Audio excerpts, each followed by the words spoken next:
Hey everyone, today we're going to be looking at moles and molar mass.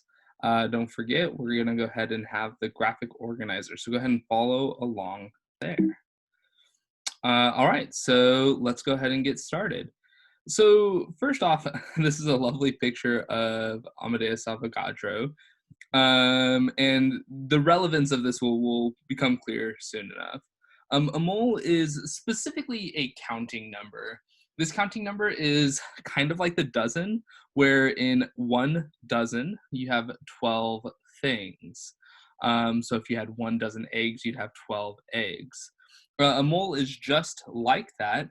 And as far as a mole goes, if you have one mole, you're going to have 6.02 times 10 to the 23rd things. Now, that's a massive number, and we're really going to go ahead and relate that to particles.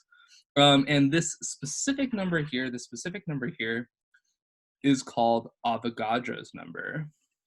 So 6.02 times 10 to the 23rd is Avogadro's number.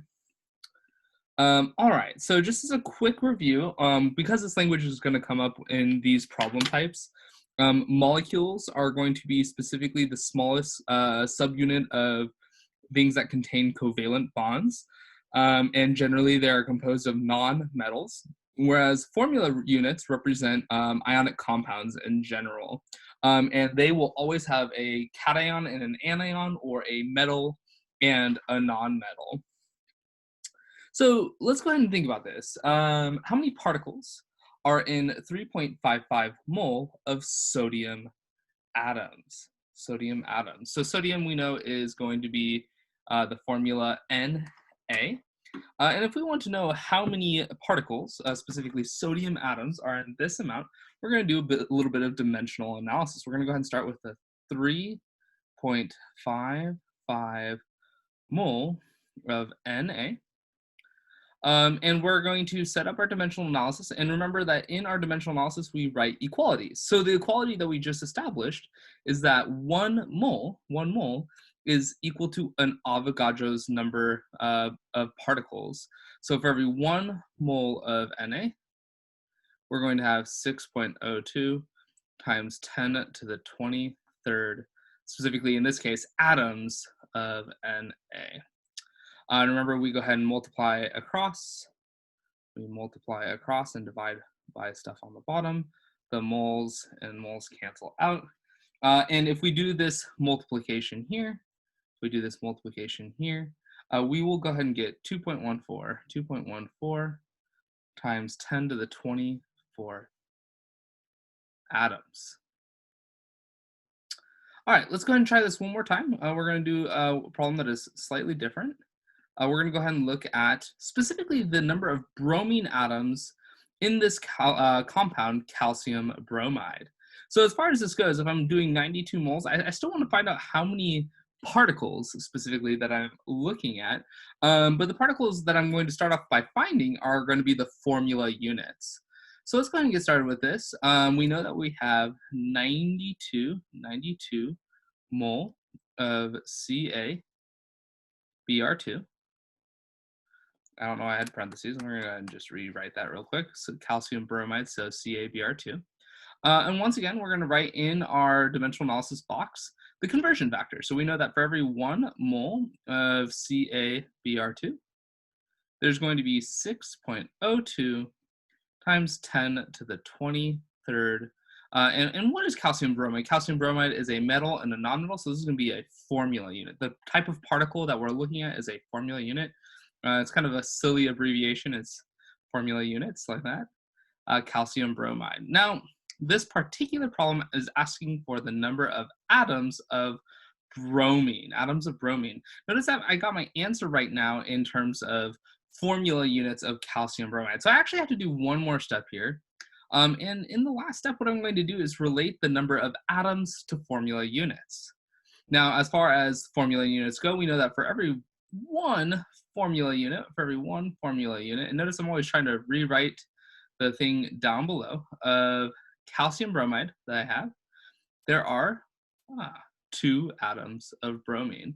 So we always need to look at the formula written for the particular problem. We multiply everything across, divide everything on the bottom. We started with two significant figures, so we're going to end with two significant figures. This is going to be 1.1 times 10 to the 26th atoms of bromine. Excellent. All right, so what's really nice about this is that it kind of gives us a manageable number to deal with, right? Like I don't have to go into a laboratory and say, hey, I need 1.1 times 10 to the 26 atoms of bromine to do my laboratory work today. And that's just unreasonable. The moles is a little bit more manageable. But at the end of the day, you're still not going to ask a scientist for that many atoms or even that many moles. So take a second to think about how would we ask a scientist? How would we ask a scientist to measure out something?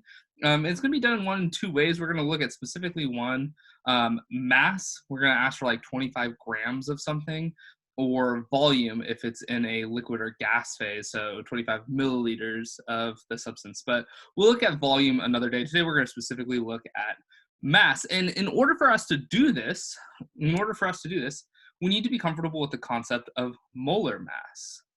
So molar mass is quite literally the mass of 1 mole of substance. And hopefully this makes sense. If you have 1 mole of carbon versus, in this example, 1 mole of tungsten, you have the same number of particles. You have 6.02 times 10 to the 23rd particles. But just because you have the same amount of something doesn't mean it has the same mass.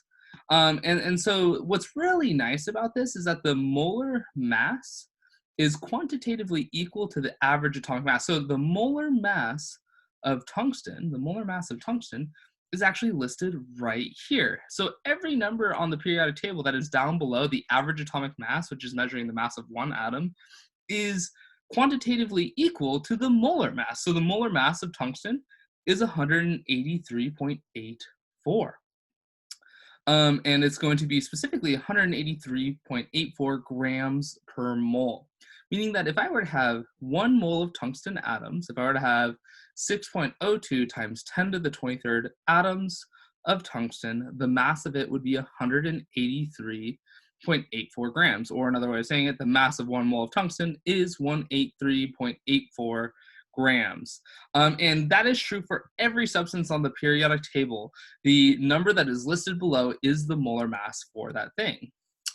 And it's pretty self-explanatory. If I were to have a compound, the mass of that compound is going to equal the sum of the parts of that compound.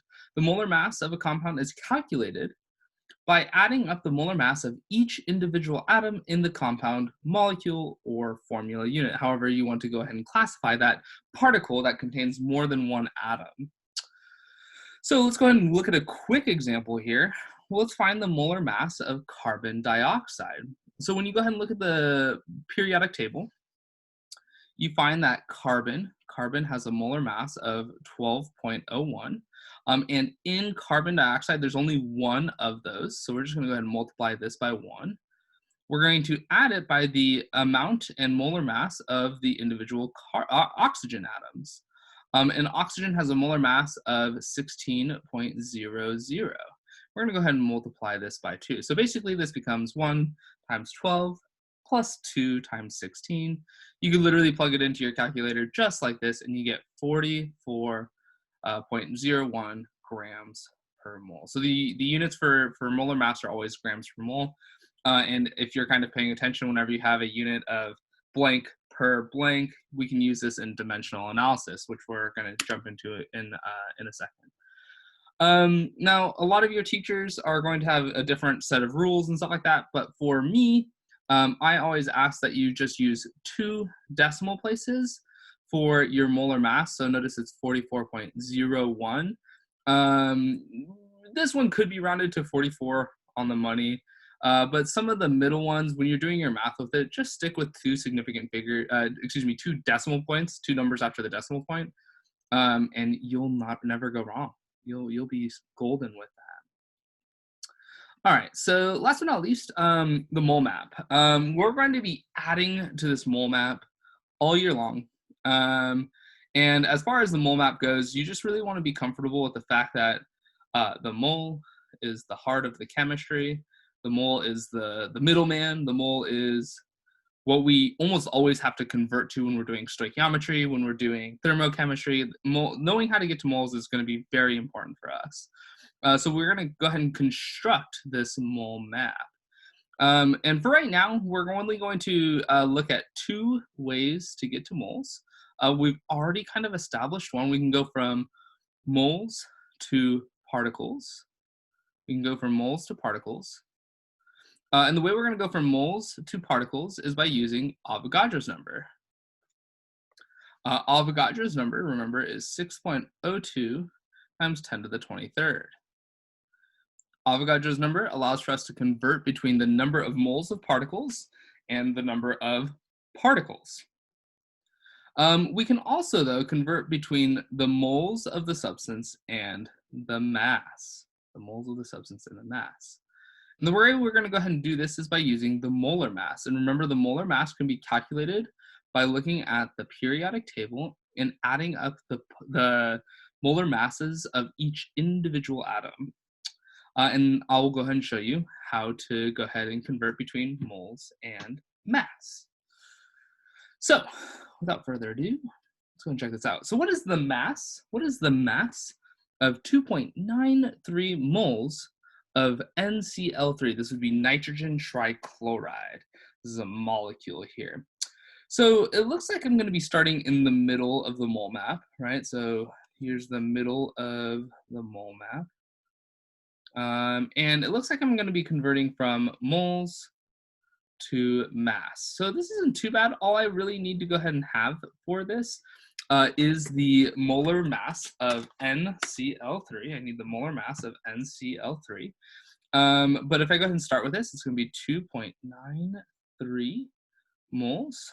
And remember, going from moles to mass, I just need to use the molar mass. So here we go. We're going to write 1 mole of NCl3 on the bottom, and the molar mass of NCl3 on the top, which I'm going to go ahead and calculate right now. So there's 1 nitrogen. Let's go ahead and write that out so we can see that there. So we have 1 nitrogen, which is going to be 14.01, plus 3 chlorines, which have a molar mass of 35.45.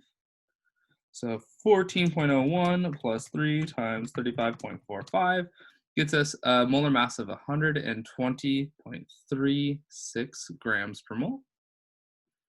And we can go ahead and put that in at the top. So we know that for every 1 mole of NCl3, it's going to have a mass of 120.36 grams. And I got that number from, once again, the periodic table. So what's really nice about this conversion is all I had to do is multiply the two things on top, and it looks like I get a mass of 353 grams of NCl3. So essentially 2.93 moles of NCl3 will have a mass of 353 grams. We're going to go ahead and do one last example here. And the example is this. How many atoms of nitrogen are in 3.13 grams of calcium nitrate? Now, the reason that this is a little tricky is because I'm looking for nitrogen atoms. But I gave us a mass of calcium nitrate. Calcium nitrate is a compound. It is a formula unit. And the formula for it is going to be CaNO3 2. So it seems to me that for every 1 formula unit of calcium nitrate, there are going to be 2 atoms of nitrogen. So we're going to have to keep that on the back of our minds. But right now, it seems like we're going to go ahead and start with 3.13 grams of calcium nitrate. So we're going to start by first converting from grams to moles. We can always go from grams to moles or moles to grams using the molar mass. Calcium nitrate's molar mass can be figured out. So calcium has a molar mass of about 40.0 something, plus 2 nitrogens. So that's going to be 2 times 14.01, plus 6 oxygens times 16.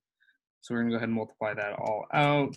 14.01 plus times 2 plus 6 times 16 to get us 164 point about 0.02, 0.03, we'll say 0.02 grams per mole. So we know for every 1 mole, of calcium nitrate, we're going to have 164.02 grams. We know that for every 1 mole of, this is going to be moles of calcium nitrate,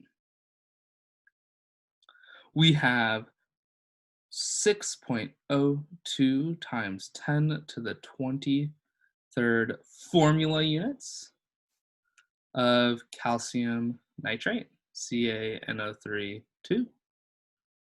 And then last but not least, we know that for every one formula unit of calcium nitrate, there are 2 atoms of nitrogen. So whenever I do these problems, I always make sure that I read and really am paying attention to what I'm asking for, because I could have ended at formula units and gotten a fairly large number of particles, but it seems to me that we have to pay attention, because just because we have a large number, which is satisfactory for numbers of particles and the likes, we need to make sure we're actually looking for the right number of particles. So we multiply this all out, and we're going to go ahead and get 2.43 times 10 to the 23rd atoms of N. And there we go. Woohoo! So we'll go ahead and review this a little bit. You guys are going to have a homework assignment along the lines of practicing mole conversions and stuff like that. But you know where to reach me. If you have any questions, please shoot me an email, and we'll go from there. All right, y'all. Have a good day.